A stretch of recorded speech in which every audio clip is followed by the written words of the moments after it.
The transport ship Meridian shuddered as it broke through Earth's atmosphere, its hull scarred from months of desperate flight across hostile space. Alexander gripped the pilot's console, his knuckles white as he fought to keep their dying vessel stable.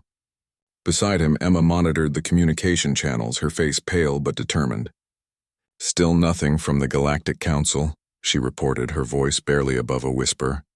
"They've officially declared us persona non grata across all member systems." Alexander's jaw tightened. 3 months ago, they had been celebrated heroes, humanity's first ambassadors to the greater galactic community.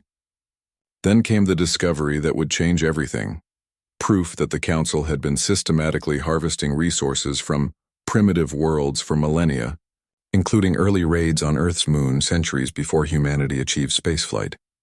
When they tried to expose the truth, the Council's response was swift and brutal.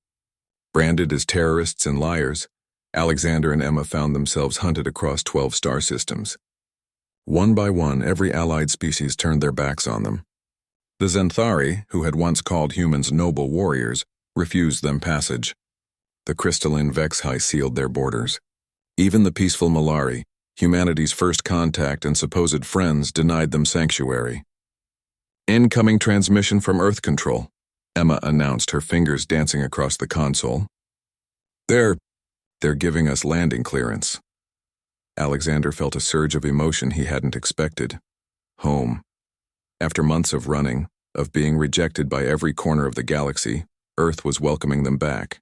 The blue marble grew larger in their view screen, and Alexander marveled at how beautiful it looked after seeing so many alien worlds. No crystalline spires reaching into purple skies, no methane oceans under binary suns, just the simple, perfect blue and green of humanity's cradle. "This is Earth Control to Meridian," came the familiar accent of home. "Welcome back. You've had quite a journey." "That's an understatement," Alexander replied, his voice cracking slightly. "Earth Control, be advised. We're carrying sensitive intelligence about the Galactic Council. We may have compromised humanity's standing in the galactic community." A pause. Then, "Son, humanity's been taking care of itself for a long time before we knew there were aliens out there. We'll figure it out. Come home." As they descended through the clouds, Emma pulled up news feeds from Earth. The planet hadn't been idle during their exile. Humanity's response to the Council's betrayal was characteristically defiant. While Alexander and Emma had been running for their lives, Earth scientists and engineers had been working overtime. "Look at this," Emma said, highlighting a report. "They've reverse-engineered the quantum drive technology. And this," she switched feeds. 3 new colonies established in the past 2 months, all outside Council space. They're not just welcoming us back, Alexander realized. They're building something.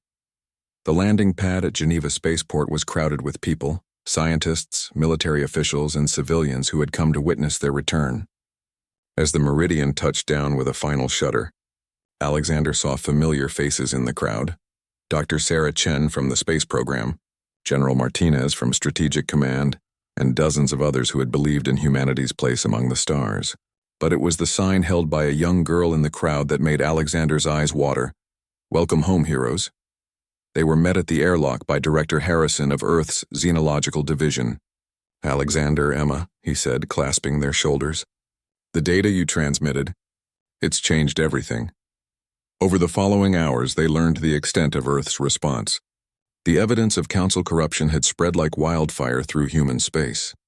Rather than cowering in isolation, humanity had declared independence from galactic politics entirely. "We're done begging for acceptance," Harrison explained as they reviewed holographic displays of new human settlements. "The galaxy made it clear we're not welcome at their table, so we're building our own." Emma studied the star charts. "These colonies, they're all in the galactic rim sectors, the areas the Council considers worthless." "Exactly," Harrison smiled. "Turns out what they see as worthless rocks, we see as opportunities. We're terraforming worlds they can't even imagine living on.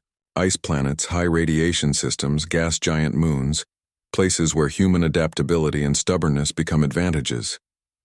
Alexander walked to the window overlooking the spaceport. Dozens of ships were being loaded with supplies and colonists.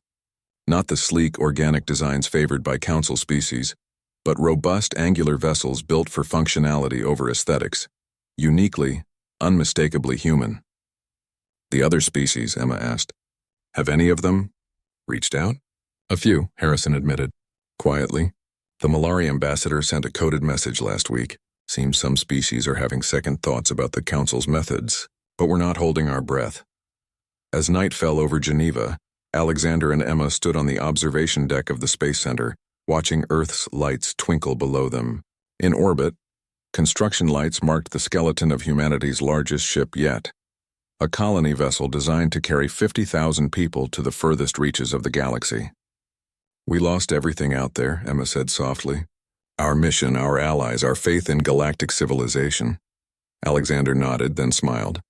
And found something better. We found out who we really are when the rest of the galaxy turns its back on us. A shuttle lifted off from a nearby pad, its engines painting brief stars against the darkness. Aboard were another 1,000 humans heading out to claim their place in the universe, not as supplicants begging for acceptance, but as pioneers carving their own path among the stars. Earth had opened its arms to its lost children, and in return humanity was opening its arms to embrace the galaxy itself, not as members of someone else's community, but as builders of their own destiny. The stars had never looked more welcoming,